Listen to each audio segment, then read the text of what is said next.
we will be continuing with the frequency shift keying using the coherent detection.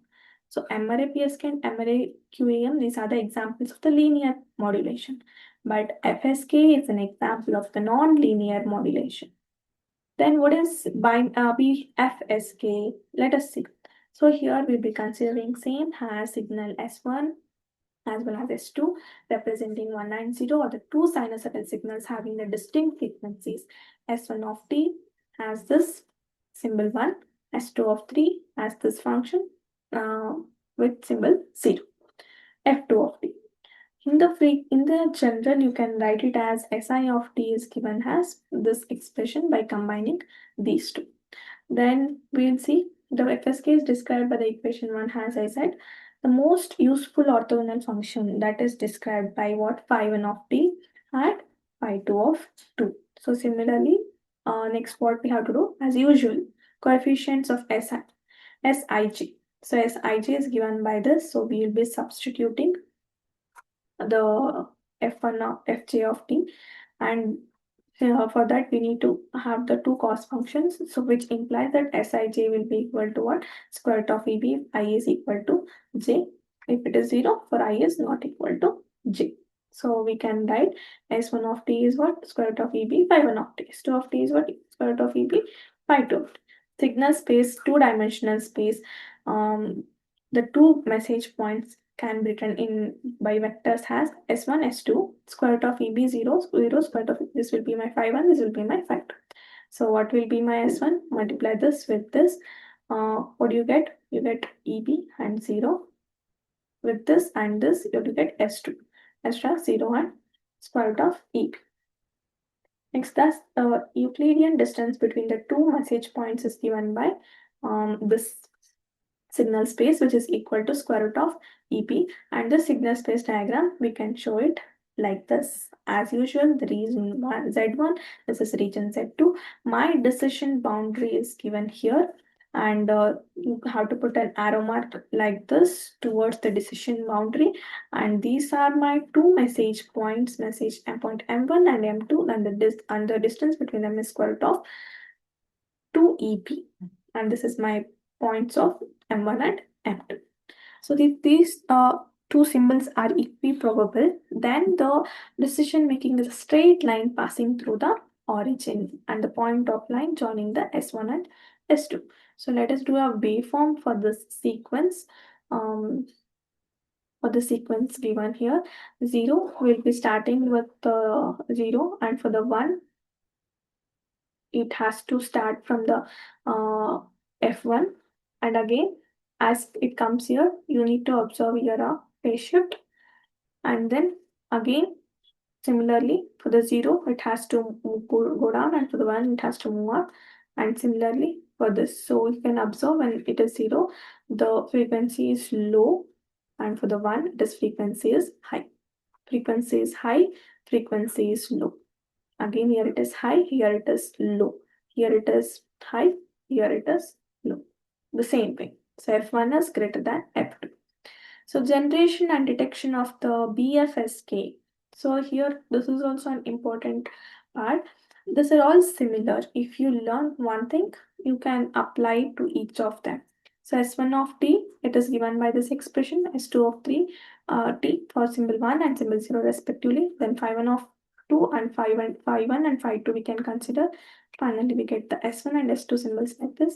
So finally, the binary sequence is given as 1 0 1 0 to an encoder that splits here to the phi1 of t. We give an input of phi1 of t signal here, and for the phi2 of 2 here, and finally that gets added to the binary FSK output. This is how generated. So let us see how it is done. Encoder. It contains two components as usual, one inverter and encoder. Inverter, first we'll go with the encoder. It is output, it is sent to the amplitude of square root of EP to respond to the input 1 and 0, how it has to give, encode it.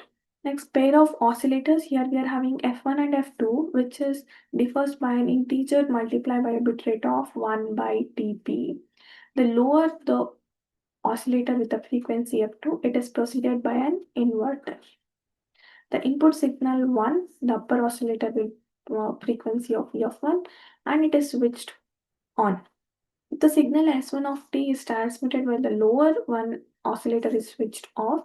On the other hand, if the signal is 0, then if it is 1, you can observe the upper one will be on and the lower one will be off. Similarly, if it is 0, it becomes reversed. The upper one will be switched off while the lower oscillator will be on. The signal S2 with the frequency F2 is transmitted. So that gets into the detector. So here it consists of two correlators with a common input we are giving to both of them, phi1 of 2 and phi2 of 2. The correlator outputs are subtracted from one another. And the resulting difference is then compared with the threshold. If it is greater than 0, it is in the favor of 1. If it is less than 0, it decides in favor of 0. If the y is exactly 0, the receiver makes a random, either if it choose 1 or 0. Coming to the error part, we are as usual adding the white Gaussian noise for the S1 of 2 decimal 1 and for 0. Then here what we have to do is Gaussian random variable y, sample value y is equal to the difference x1 and x2. Y is given as what? X1 minus x2, where x1 is 0 to TP xt of phi1 of TP. X2 is 0 to TP xt of phi2. This is the observation vector. It is that it's given that symbol 1 is set. Let us consider, this is our consideration. The Gaussian random will be what? It will be x1 and x2. Now the sample values are denoted by what? X1 and x2 and have a mean equal values as e square root of eg and 0 respectively. The mean will be 1 is square root of eb, and for the mean 2 will be it is minus square root of eb. Variance similarly for the first one, or for the variance x1 and x2, if we calculate both of them, n naught by 2 plus n naught by 2 plus n naught only. Next, when the symbol 1 was set, the conditional probability we need to calculate that is given by this expression. So conditional probability is given by this. Now we have to find out the total probability also, that is the average probability what is being sent by 1 as well as 2. On adding both of them, we get this as a final expression. So this completes the BFSK. Next coming to the non-coherent part. So basically in the coherent part, what happened is it is required to have a local reference signal at the receiver, which is agreement with the phase of the carrier. So we need some local signal. So here there are demodulator schemes that do not require that local reference signal in the non-coherent part, that is synchronous with the received carrier. Such demodulating schemes are called as the non-coherent schemes. So these schemes are used when the knowledge of the phase carrier is not available to the receiver. So let us see non-coherent for the amplitude phase shift keying, that is BASK, binary ASK. It is transmitted waveform. It is given by firstly S of t is given as like this. Then we'll move on. Then we will do the X of t, where we will assume only x1 is being transmitted. Other X of 0 is transmitted to the receiver. That X of t will be equal to W of t will consider. Now the receiver structure of the non-coherent, how it is given. X of t, it is filter mismatch to first this equation, we get y of t. Then we have a detector, envelope detector. From there, this sample is sent to the TB. Then we have a decision making where we, along with the threshold, it will decide the binary data. So the matched filter is matched to the signal basically first. Since it is LTI system, the output is equal to y of t is equal to x of t into h of t. H of t is what? It is the impulse response of the matched filter. The envelope y of L of t sample to t is equal to TB. If the sample sequence L of t is greater than V, or you can say L or L is greater than V, the decision is taken in favor of symbol 1. If it is less, then it is taken in the decision of symbol 0.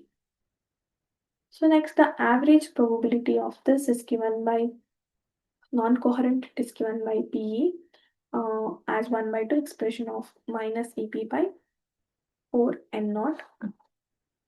Coming to the FSK symbol, here the received signal is that is again split into two parts, and it is sent to FSK, that is filter match to square root of 2 EP and cos 2 pi city, and filter to match this with frequency 1 and with frequency 2.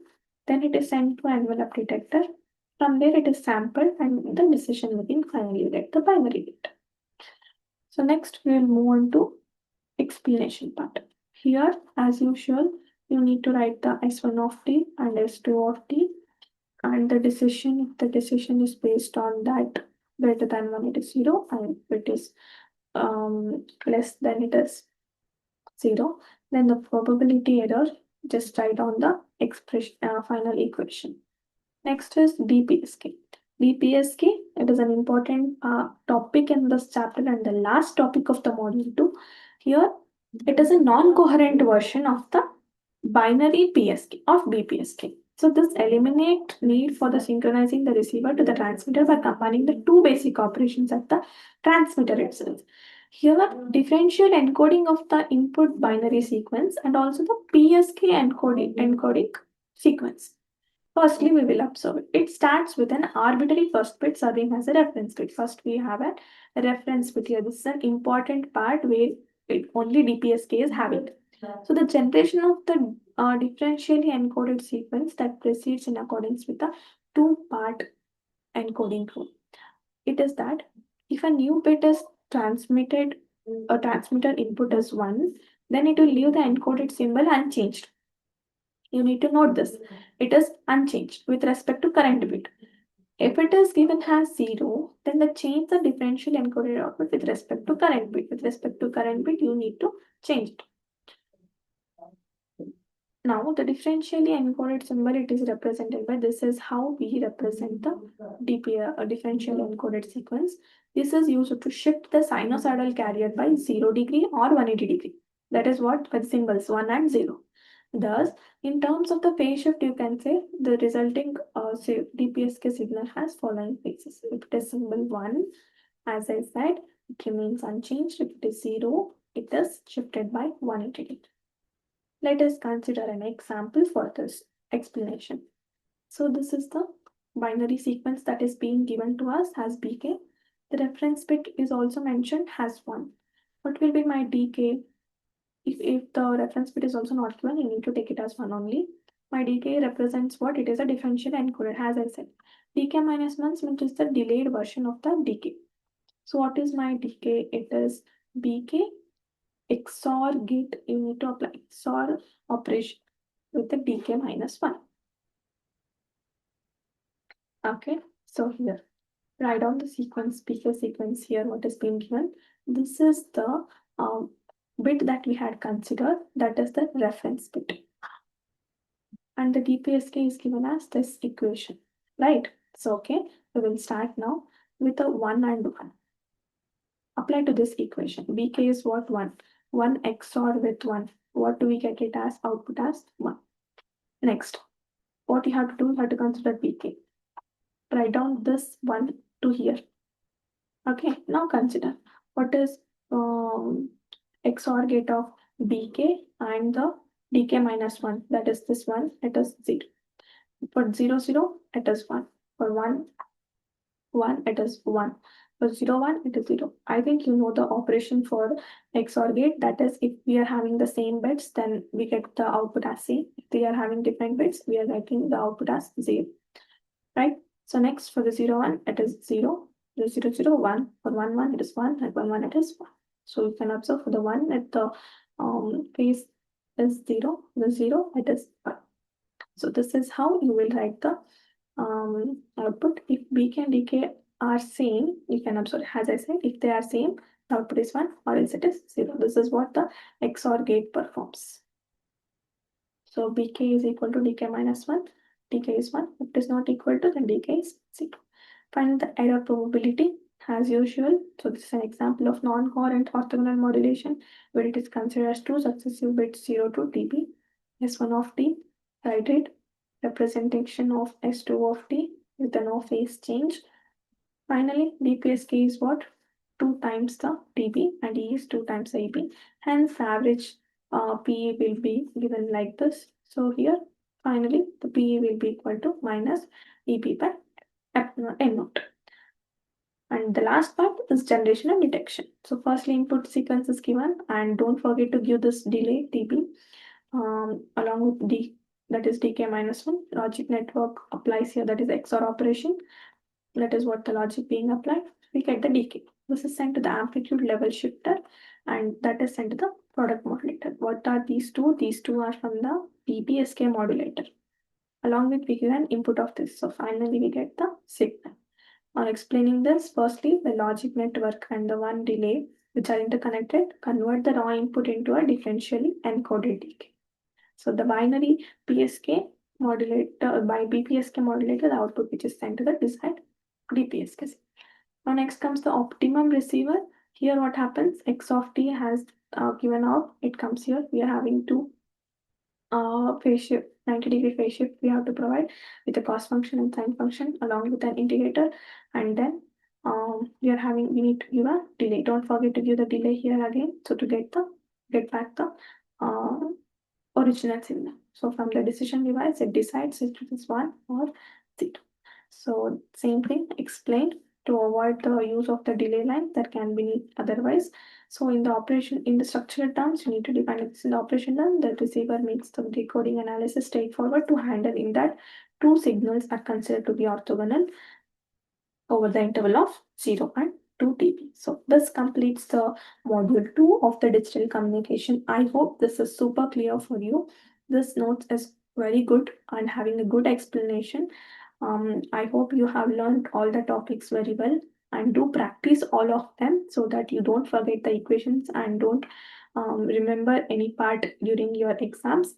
So do like and share this video so that your friends get benefited out of it, and subscribe to Exam Ignite YouTube channel. Your subscribe, what you do, that motivates me to do the further videos.